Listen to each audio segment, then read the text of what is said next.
Palavra a senhora Vanessa Batista Berner, professora de Direitos Humanos da Faculdade Nacional de Direito.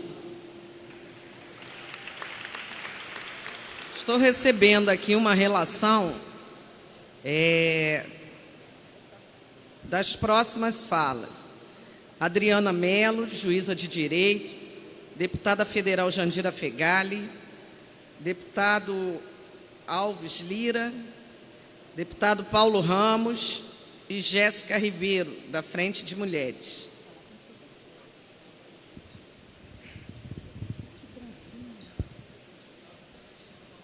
Obrigada. Eu agradeço o convite na pessoa da deputada enfermeira Rejane. E, como professora, eu vou falar como professora. Eu vim falar um pouco do que é essa cultura do estupro, porque é disso que trata esta audiência. E gostaria de iniciar falando que a ideia de uma cultura de estupro, ela surge nos anos 60 e 70, quando se percebe que a sociedade incentiva a violência contra a mulher pela maneira como ela se organiza. O estupro, portanto, dentro dessa perspectiva, ele é um crime sexual, embora ele não seja sobre sexo. O estupro trata de relações de poder, né? Então, essas relações de dominação fazem parte de um processo que ocorre dentro da sociedade. A violência doméstica, o estupro, são formas de se dominar a mulher. Ele é usado em situações de guerra, ele é usado em situações de paz. A ideia do estupro é a ideia de que na relação de que na relação de poder dentro da nossa sociedade, as mulheres não são sujeitos, as mulheres são objetos de dominação masculina. Então, o homem, para que ele seja respeitado socialmente, ele, dentro desta cultura machista, ele domina a mulher também sexualmente. Uma questão crucial, portanto, é compreender que o maior problema reside nos papéis de gênero. E falando aqui na Assembleia Legislativa do Estado do Rio de Janeiro, é importante nós pensarmos sobre a discussão de gênero que está havendo hoje na política. Gênero não é ideologia. Gênero é um recorte que atravessa todas as áreas da nossa vida. Não é ideológico, não é? Então, a questão de gênero, ela está entranhada na estrutura social. Quando a sociedade determina gêneros fixos, com modelos de atuação para homens e mulheres, o que nós estamos vendo é a permanente inferiorização da mulher, sempre subordinada ao poder masculino. Nessa estrutura, o controle do corpo da mulher, o controle da sexualidade da mulher é uma forma de constrangê-la socialmente, de dizer a ela que ela tem que ser bela, recatada e do lar, que ela não pode ir a determinados lugares, que ela não pode vestir determinadas roupas, que ela não pode ter determinadas atitudes. A cultura do estupro, ela é, sobretudo, um processo bem articulado de constrangimento social. É essa cultura que garante a permanência desse papel de inferiorização da mulher em todos os ambientes, em toda a estrutura social. E não atinge só mulheres. A cultura do estupro, ela atinge as mulheres, atinge as pessoas trans e atinge homens cis heterossexuais que não se enquadram no papel que lhes é designado. A cultura do estupro, ela não pode ser generalizada, porque nem todos os homens são estupradores, nem todas as mulheres se consideram vítimas. E dizer que uma mulher estuprada é sempre vítima significa não dar a ela a autonomia sobre a forma de lidar com a violência que ela mesma sofreu. É infantilizá-la, desprezar a possibilidade que ela tem de mudar o seu próprio papel na sociedade. Então, a cultura do estupro, ela é uma cultura que está relacionada também com a forma com que funciona a estrutura do trabalho no sistema capitalista.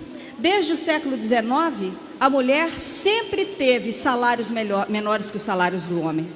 E isto é uma forma de dizer que ela é inferiorizada, inclusive e principalmente quando ela trabalha.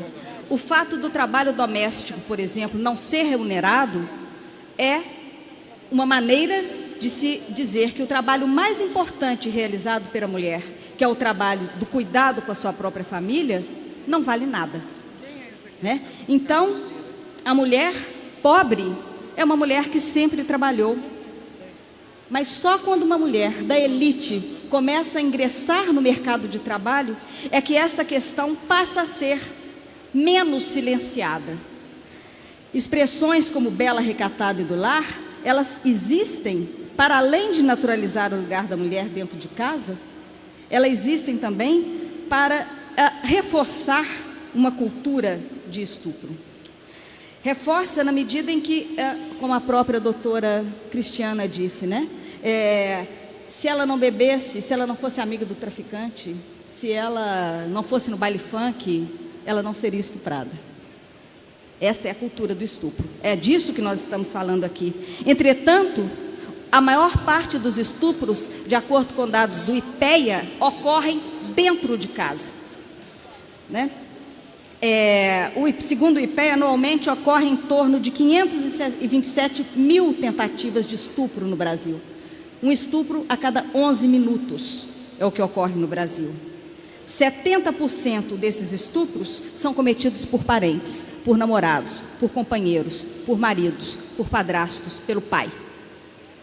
Ok? Desses, pouquíssimos são reportados, nem 10% chegam a ser apurados.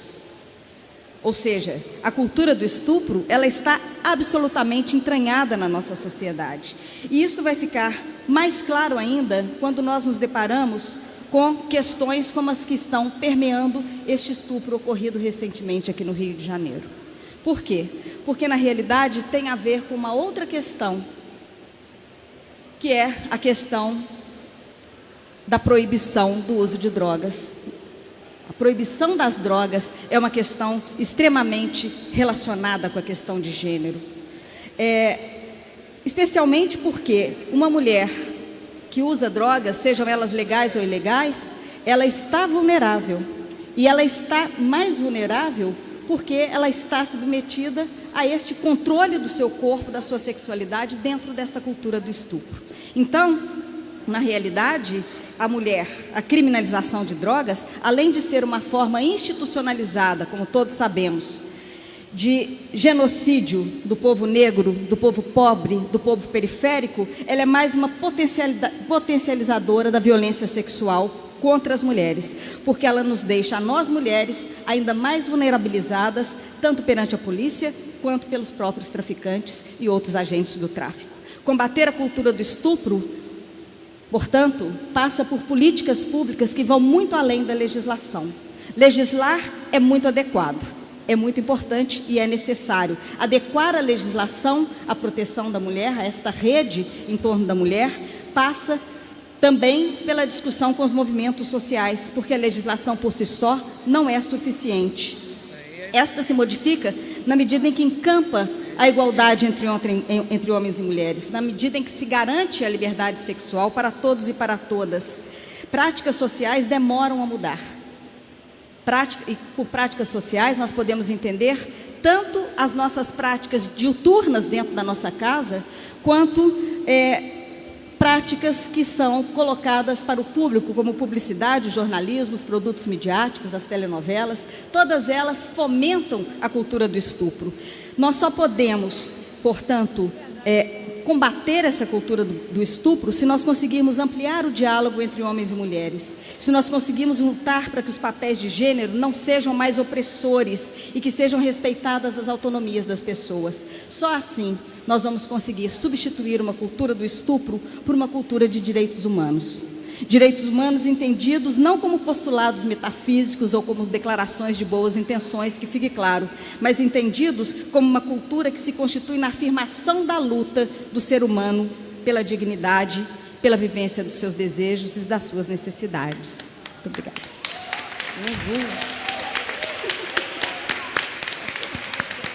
Excelente.